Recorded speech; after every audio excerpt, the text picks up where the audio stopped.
সংযুক্তাকে ভয় দেখিয়ে এক এক করে সংযুক্তার মুখ থেকে সমস্ত সত্যিটা বের করল পারুল।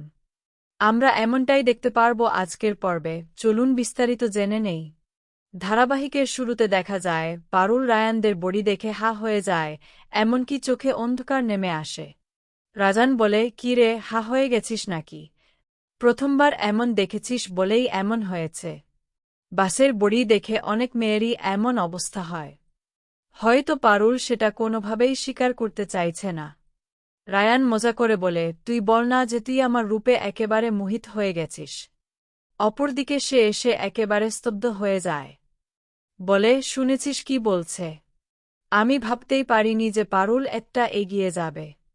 আমি ভেবেছিলাম জেলে বসে নিজেকে একেবারে ধারালো করে নিয়েছি, কিন্তু না, এখন ও আরও ডেঞ্জারাস, আরও ভয়ঙ্কর।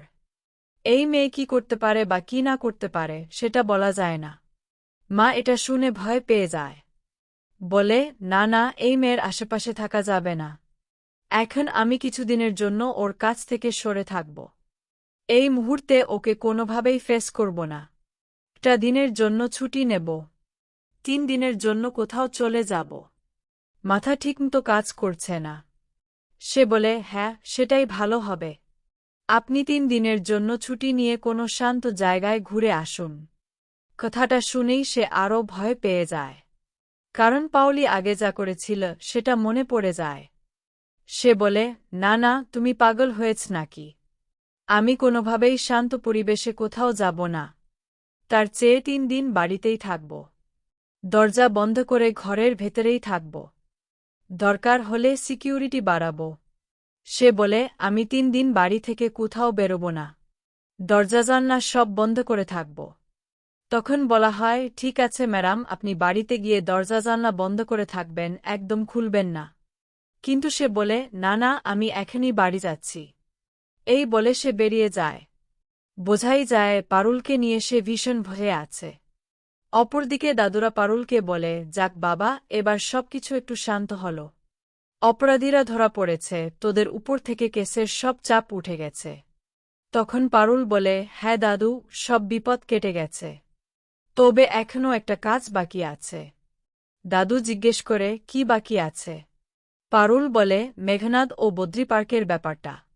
তখন প্রশ্ন ওঠে, সিংহ ম্যাডামের বিরুদ্ধে প্রমাণ জোগাড় করবে কিভাবে? পারুল বলে, ম্যাকেঞ্জি তো নিজের মুখেই স্বীকার করেছে যে ওকে চুপ করানোর নির্দেশ দেওয়া হয়েছিল। কাল তখনই বুঝেছিলাম, জন ম্যাকেঞ্জির মতো একজন ডেঞ্জারাস সুপারি কিলারকে যদি আমি গর্ত থেকে বের করে আনতে পারি, তাহলে সিংহ ম্যাডামের বিরুদ্ধে প্রমাণ জোগাড় করাও আমার কাছে কোনো কঠিন ব্যাপার নেই। তাছাড়া ইনফরমেশন জোগাড় করার জন্য আমার ওখানে লোক নেই। আমি বিজন কাকা, তাই না? পারুল বলে, হ্যাঁ। তখন পারুল রায়ানকে বলে, আচ্ছা রাজান, তোর কি কোনো চেনা ডাক্তার বন্ধু আছে? পরদিন সকাল হতেই সেই বিষয়ে কথা বলা হয়।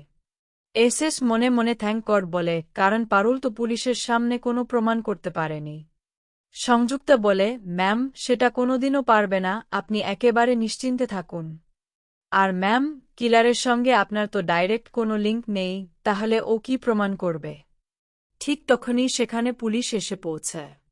কনস্টেবল অফিসার এসে এসএসআর সেনকে বলে, তোমরা দুজনেই অ্যারেস্ট হয়েছ।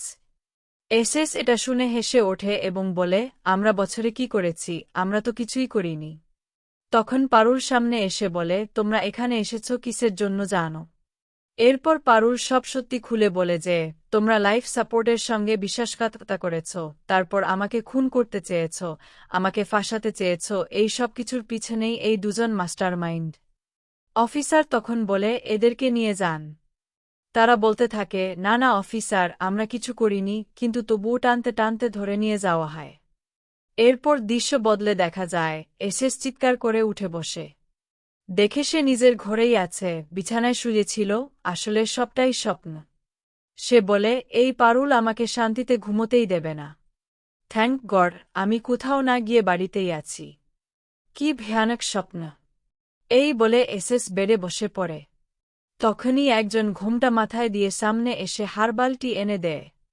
সে আধঘুমের মধ্যেই চা খেতে শুরু করেছিল। ঠিক তখনই সেই মহিলা বলে ওঠে, ম্যাডাম, আপনার চায়ে বিষ মেশানো হয়েছে। এই কথা বলেই সে ঘোমটা সরায়। সবাই অবাক হয়ে দেখে সে আর কেউ নয়, ছদ্মবেশে আসা পারুল।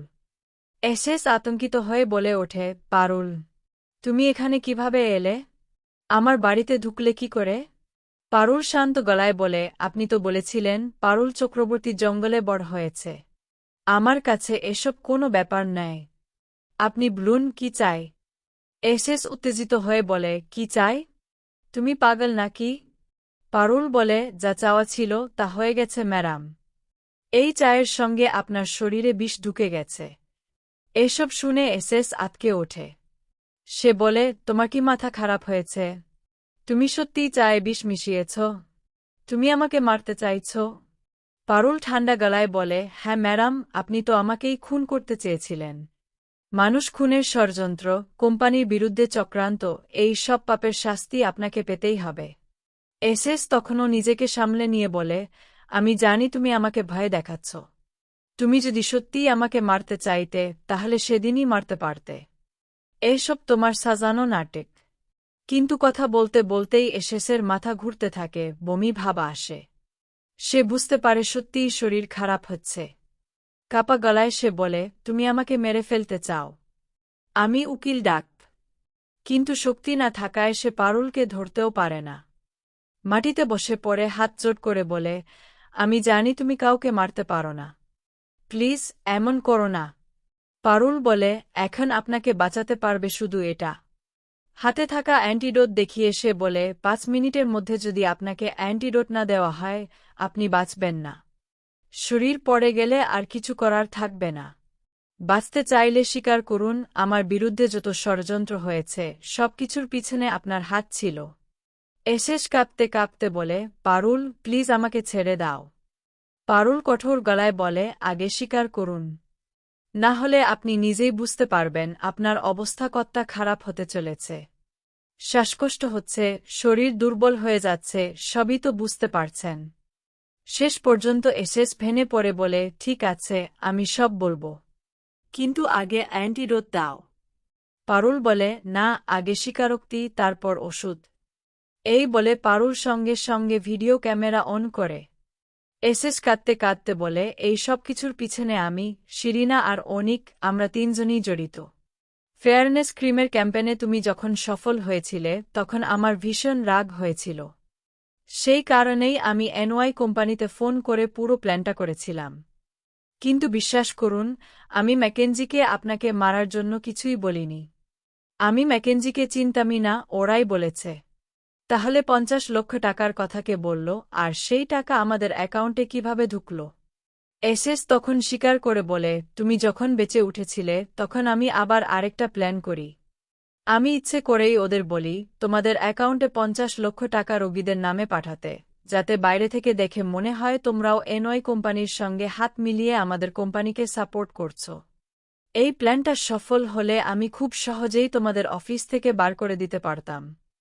পারুল তখন বলে, বাহ, কত বড় শয়তান আপনি।